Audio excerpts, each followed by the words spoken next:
Hello everybody, welcome back to Rod's Reviews and Demos. I got a short video here for y'all. I know I haven't seen you in a while.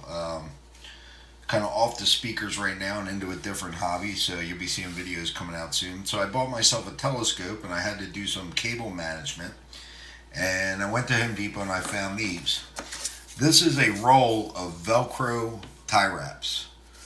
There's 25 of them. I believe they were $6.